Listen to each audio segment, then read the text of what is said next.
maa ngi tudd Aliou Sow Ndiaye nekk président ABS association pour le bien-être et la solidarité.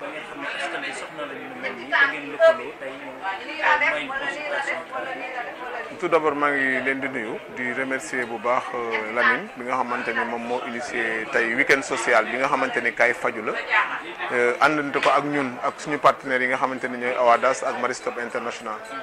Donc juste pour wax rek ne ñun ay acteurs lañu donc am na foo xam ne bu ñu fa tolloo képp koo xamante ni sollicité nga suñu ay service pour def dara loo xamante ni dafa jëm ci askan bi dañ lay wuy si ak foo mën a doon ak koo mën a doon ak foo mën a bokk rawate nag ki nga xam ne dafa bokk ci ñun muy Lamine di suñu frère dëkk Pikine di def lu am solo ci biir département bi bu ñu gisee ne moo ngi góorgóorlu xale la donc am ak ñun même âge di am initiative yi mel ni vraiment on ne fait que rejoindre ko ba pare jàppale ko ci loolu.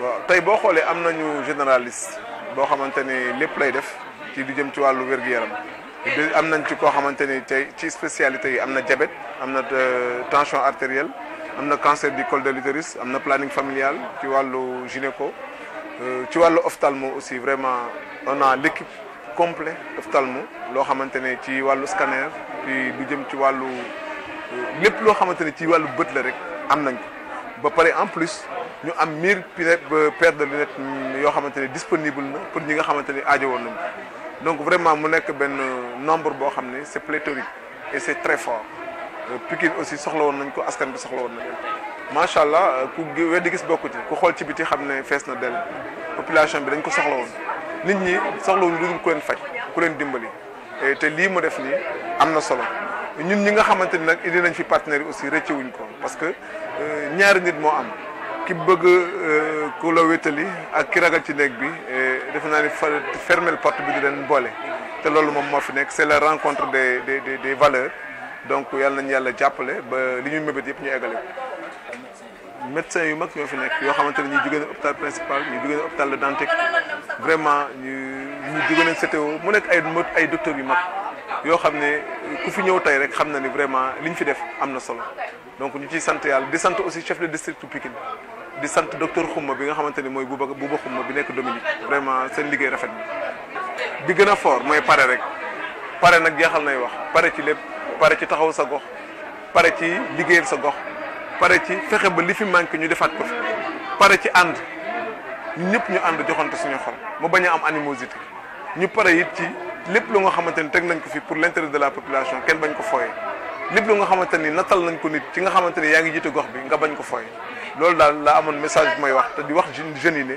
impossible amul il suffit juste d'y croire. Donc je m'appelle Aliou Sow Ndiaye, je suis le président de ABS, Association pour le bien-être et la solidarité. Tout d'abord, permettez-moi de vous remercier et de remercier toute la population de Pikine, de faire une mention spéciale au coordonnateur de République des Valeurs, M. Lamine Gueye, qui nous a sollicité pour un partenariat pour organiser ce week-end social. Ce week-end social entre dans le volet de développement, d'appui à la population. Raison pour laquelle aujourd'hui on est vraiment prêt à s'engager et on est venu avec l'équipe médicale au complet avec de grands docteurs qui sont au niveau de l'hôpital principal, l'hôpital de Dantec, avec toutes les pathologies, diabète, tension, ophtalmo, cancer du col. Voilà, il y a beaucoup de départements aujourd'hui qui sont là. Quels sont les domaines que vous allez toucher aujourd'hui? On va toucher plusieurs domaines, comme je disais tout de suite. Il y a l'ophtalmo, il y a la médecine générale, il y a la diabète, il y a la cancer du col de l'utérus. Voilà quoi, donc il y a beaucoup de départements qui sont là. Donc peut-être que vous aurez l'occasion d'aller visiter les stands.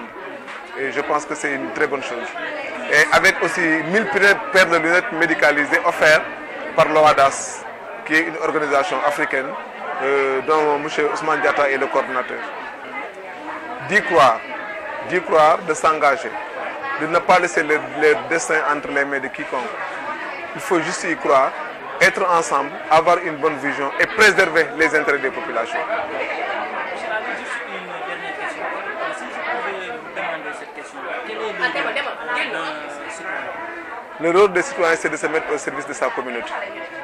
Être debout, prêt à aider et le faire volontairement. Qu'appelez-vous être au service? Donner sans rien attendre de retour.